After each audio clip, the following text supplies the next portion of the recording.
Assalamualaikum warahmatullahi wabarakatuh. Alhamdulillah rabbil alamin wa bihi nasta'in wa nusalli wa nusallim wa nubarik ala nabiyyina Muhammadin wa alihi wa sahbihi ajma'in wa ba'du.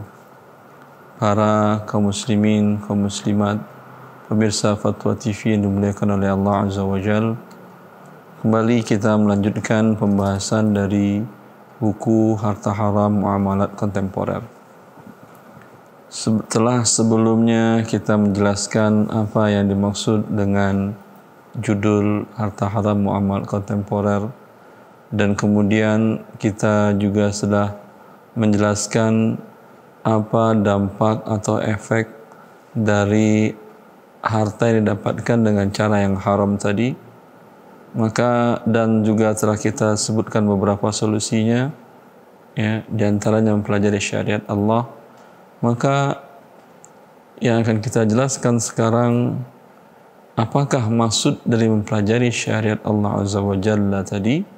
Kita mempelajari satu persatu, kasus per kasus, transaksi per transaksi, atau bagaimana? Yang jelas, kalaulah diterapkan bahwa setiap transaksi Anda harus pelajari dulu syariat Allah, boleh atau tidaknya, akan habis umur Anda untuk mempelajarinya. Anda tidak bisa bertransaksi juga. Karena transaksi yang ada sekarang, apalagi dengan kemajuan kehidupan manusia di akhir zaman ini, maka perkembangan transaksi juga semakin maju dan banyak. Jumlahnya bukan ribuan lagi, bukan jutaan lagi, tapi mungkin sudah miliaran dan triliunan bentuk transaksi. Bila dipelajari tentu akan habis umur dan Anda tidak akan bisa mengetahui seluruhnya. Oleh karena itu, banyak para ulama yang membuat kunci untuk memahaminya. Untuk memahaminya dengan secara global. Ya. Sehingga saya terinspirasi dalam menulis buku ini dari karya ilmiah disertasi Dr. Fuad Al-Hamud dari jurusan fikih di Fakultas Syariah Universitas Islam Imam Muhammad bin Saud di Kota Riyadh. Beliau menulis buku itu merupakan prolog pengantar dari disertasinya berjudul Ritajul Muamalat. Ritaj itu berarti adalah kunci muamalat. Ternyata kunci muamalat tersebut, seperti yang beliau nukil dari para ulama-ulama sebelumnya, adalah mengetahui yang haram, kaidah-kaidahnya, dan bagaimana mempraktekkannya dalam kasus per kasus. Jadi bukan mempelajari kasus seluruhnya, tetapi mempelajari kaidah untuk memahaminya yang menjadikan kunci. Ya, kunci tersebut ada dalam 3 kasus akad yang terlarang. Bila sebuah transaksi mengandung salah satu dari 3 transaksi ini, maka hukum transaksi salah satu dari unsur ini dalam sebuah transaksi, maka transaksi tersebut hukumnya menjadi haram, yaitu riba, gharar, dan kezaliman atau darar. Dan ini bukan sekedar penemuan dari Dr. Fuad Al-Hamud sendiri, tapi beginilah para ulama dari masa ke masa menjelaskan transaksi, menjelaskan kunci tersebut. Mulai dari Imam Syafi'i yang wafat pada tahun 204 Hijriah. Di dalam kitab beliau yang sangat fenomenal, bernama beliau mengatakan, ayakun Allah Azza wa Jalla ahalla al-bay'a idza kana mimma lam yanha anhu Rasulullah sallallahu alaihi wasallam. Allah Azza wa Jalla menghalalkan jual beli apabila jual beli tersebut tidak dilarang oleh Allah dan Rasulnya. Maka ini menunjukkan bahwa hukum asal muamalah tersebut, sehingga keluar kaidah al-aslu fil muamalati ibahah ma lam yadull ad-dalilu ala tahrimi. Hukum asal setiap transaksi muamalah itu adalah halal, ya, selagi tidak ada dalil yang mengharamkan. Maka yang dicari adalah apakah di sini ada yang haram atau tidak, ada unsur riba atau tidak, ada unsur gharar atau judi atau tidak, ada unsur darar atau kezaliman atau tidak. Bila tidak, kembali kepada hukum asal. Bukan maksud kaidah tersebut setiap transaksi boleh, bukan. Bukan berarti ketika ada orang jual beli, ya, dengan jual beli emas dengan rupiah, di mana dibayar DP sekarang, besok diambil dan emas tadi sudah berbentuk seperti yang diinginkannya. Ya, mereka saling redha demikian, ya, besok dilunasi. Ini kan hukum asal muamalah adalah halal. Dan mereka saling redha, ya apa salahnya? Berarti ini adalah halal. Tidak. Dilihat dalam transaksi tadi. Apakah di sini ada unsur riba atau tidak? Bila ternyata ada unsur riba dan benar di sini ada unsur riba, maka persyaratan saling redha dan saling suka tidak ada fungsinya di sini. Mana unsur ribanya? Karena Rasulullah SAW mengatakan, "Az-zahabu bil-zahabi wal-fiddatu bil-fiddati mithlan bi-mithlin yadan bi-yadin. Fa idza ikhtalafat hadhihi al-asnafu fabi'u kaifa syi'tum idza kana yadan bi-yadin." Rasulullah SAW mensyaratkan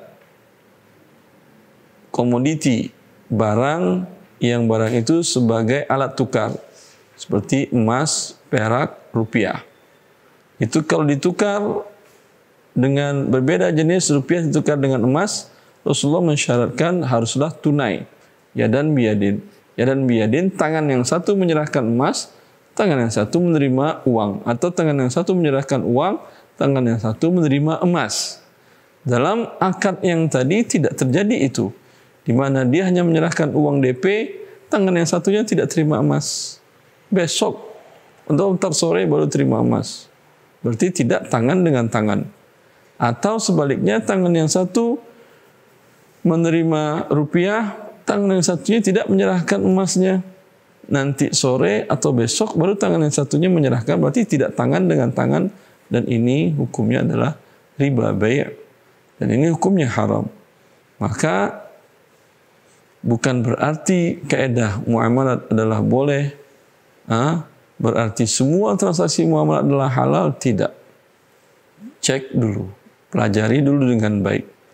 Bila tidak ditemukan baru.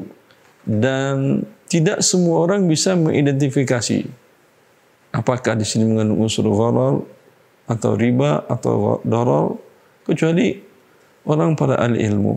Karena itu diriwayatkan dari Umar bin Khattab bahwa beliau mengatakan, kata beliau, haramna tis'ata a'syaril halal khasyatal wuqu' fil riba.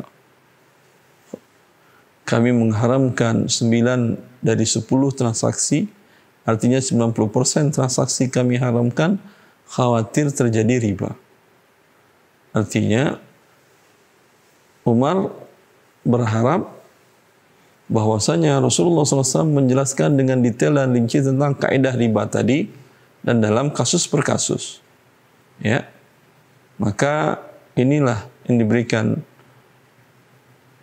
pahala kepada orang-orang yang bisa dimudahkan oleh Allah Azza wa Jalla, diberikan ilmu oleh Allah Azza wa Jalla untuk mengidentifikasi riba, gharar dan darar tadi di dalam sebuah transaksi.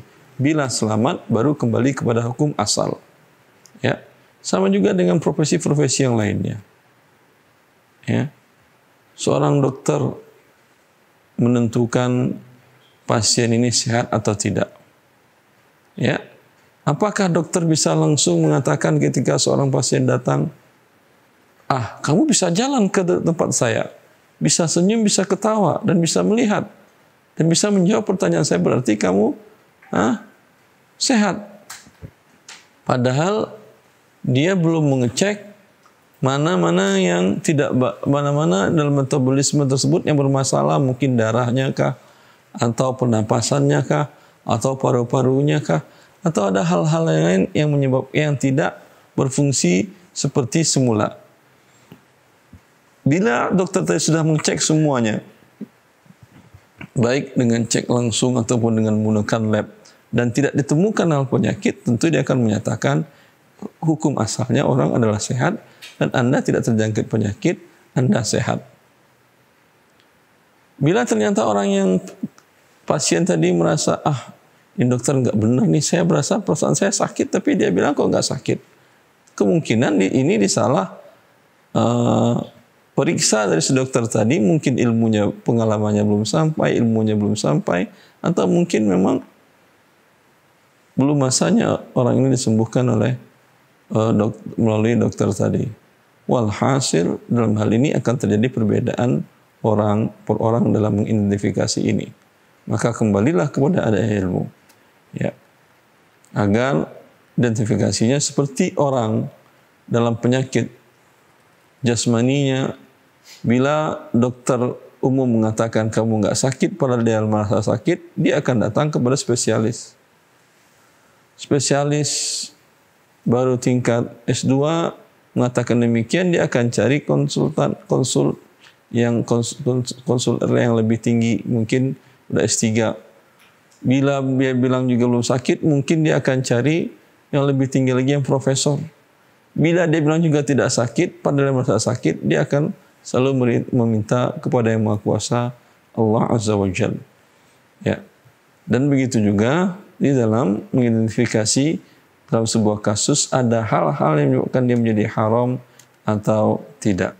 Bila tidak, baru kembali hukum asalnya adalah halal dan sah. Ini yang dikatakan oleh Syekh Muhammad Utsaimin rahimahullah ta'ala di dalam lebih dari 5 tempat dalam buku beliau Al-Mumti' Syarh ala Syarh Zadul Mustaqni', dalam kitab yang beliau tulis dalam ilmu fikih. Beliau sering mengatakan, madama laysa fihi zulmun wala ghararun wala riban fal aslu as-sihhatu. Ketika beliau ditanya tentang sebuah transaksi yang kekinian yang belum terjadi sebelumnya, ya, beliau mengatakan, selagi akad ini tidak ada mengandung unsur kezaliman dan tidak mengandung unsur gharar, ketidakjelasan atau perjudian, dan tidak mengandung unsur riba, hukum asalnya adalah sah. Ya.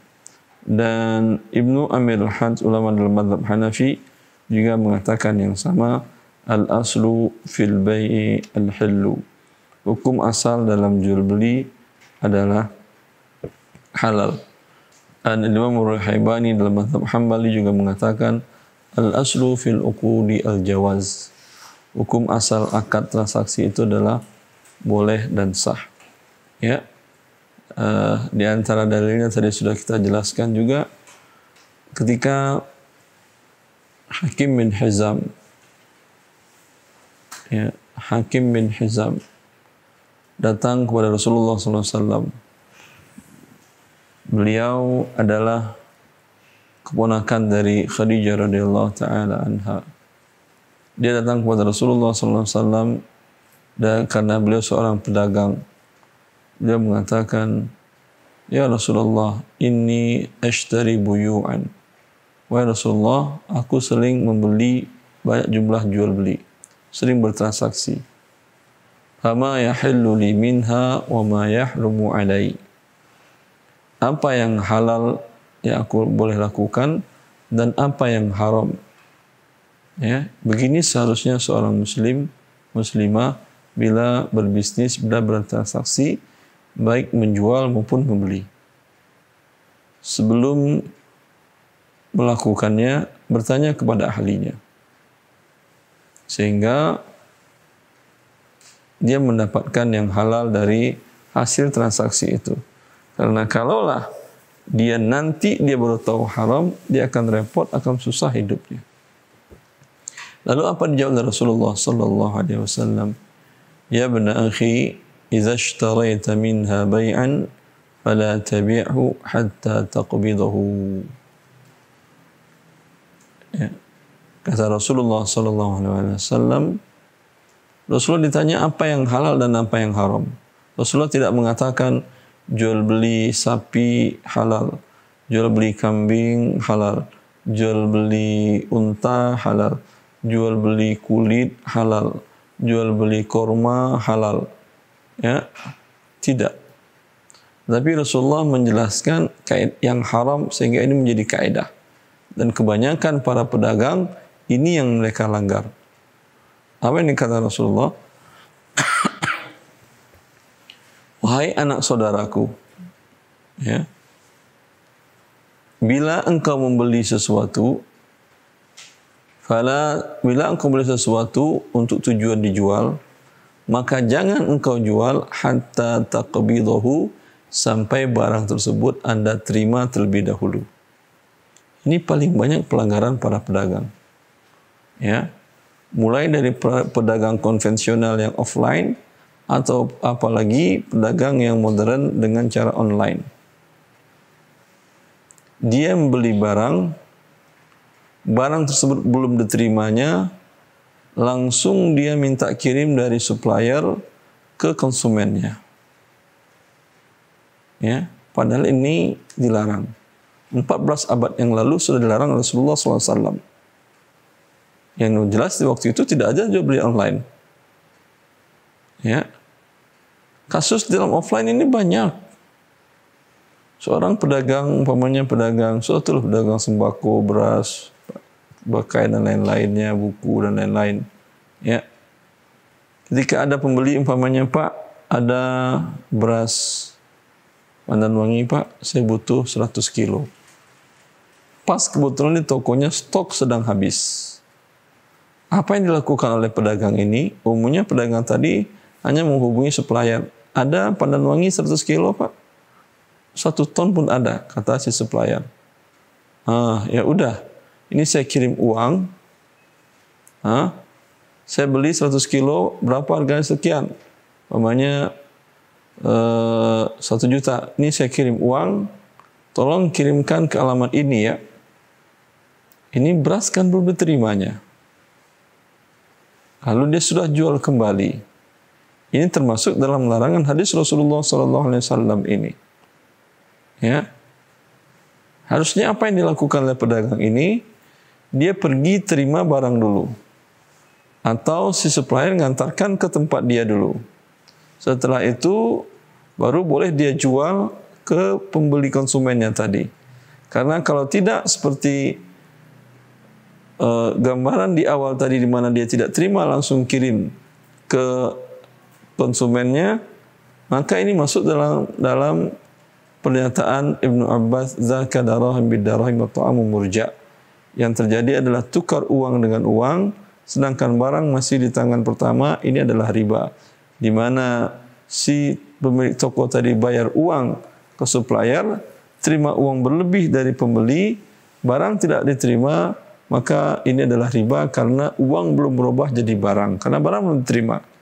Kalau uang sudah berubah menjadi barang diterima, kemudian barang dirubah lagi menjadi uang dan ada selisih laba, ini halal. Tapi itu tidak terjadi, maka terjadilah riba. Agar kita selamat dari yang diharamkan oleh Allah Azza wa Jalla, dan dengan demikian saya yakin bahwa apa yang kita lakukan transaksinya halal dan yang kita makan hasil transaksi tersebut halal, maka mari kita pelajari hal-hal kaidah menyebabkannya menjadi haram pada pertemuan-pertemuan selanjutnya, dengan nanti insyaallah kita akan bahas satu persatu kaidahnya dan beberapa bentuk praktek dari kaidah tersebut agar kita selamat dari yang diharamkan oleh Allah Azza wa Jalla. Ini saja, semoga bermanfaat untuk semuanya. Wallahu li taufiq.